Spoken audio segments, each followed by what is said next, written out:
यह बात उस समय की है जब श्री हरि विष्णु ने देव माता अदिति के पुत्र के रूप में अपना वामन अवतार लिया था। उस समय धरती और स्वर्ग लोक के अधिपति दैत्यराज बलि थे। वह अपने गुरु शुक्राचार्य के बताए मार्ग पर चलते हुए निरंतर चलने वाले यज्ञ करवाते थे और गरीबों एवं ब्राह्मणों को दान देते थे। उन्हें अपने दानवीर होने का अहंकार था। उनके राज्य काल में देवताओं के लिए बुरा समय चल रहा था। उनके राज्य में असुरों को उनकी सुरक्षा प्रदान थी, जिसे आम जन को कष्ट भी भोगने पड़ रहे थे। तब प्रभु ने इस समस्या को हल करने हेतु वामन अवतार लिया। वामन देव का बलि के वरदान में आगमन। बालक ब्राह्मण रूपी वामन देव दैत्यराज बलि के यज्ञ स्थान पर पहुंचे। जब बलि की नजर उन पर पड़ी तो बलि ने उनसे उनकी इच्छा पूछी। यह सुन वामन देव ने कहा, राजन, आपकी बहुत प्रशंसा सुनी है। आप दानवीर हैं। मुझे केवल इतनी भूमि चाहिए जितनी भूमि मेरे 3 पग में नप जाए। यह सुन सभी लोग वामन देव पर हंसने लगे। महाराज बलि भी अहंकार में आकर हंस पड़े। फिर हाथ जोड़कर वामन देव से और भी कुछ मांगने का आग्रह किया, परंतु वामन देव 3 पग भूमि पर अड़े रहे। ब्राह्मण बालक से महाराज बलि ने कहा, दान के लिए आश्वस्त कर, मैं पीछे नहीं हटूंगा। आखिर मैं दानवीर हूँ। ऐसा तो आपने भी कहा है भगवान। मैं आपको आपकी नापी हुई 3 पग भूमि दान करने का संकल्प लेता हूँ।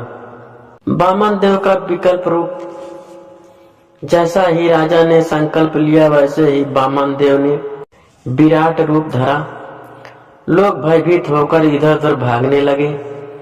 वामन देव ने एक पग में धरती और दूसरे पग में आकाश को नाप लिया और फिर तीसरे पग के लिए अपने पैर उठाए और बलि की ओर देखा।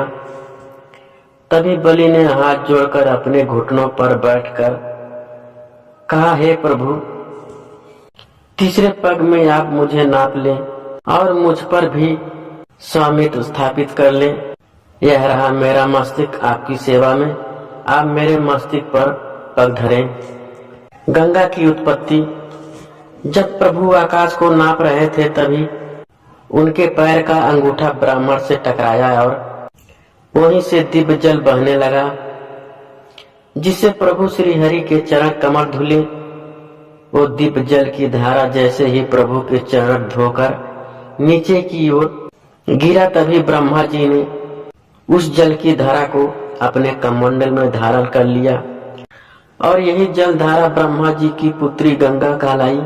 ये जल धारा श्री हरि विष्णु के पैर यानी पद से टकरा कर निकली, इसलिए गंगा देवी को विष्णुपदी भी कहते हैं।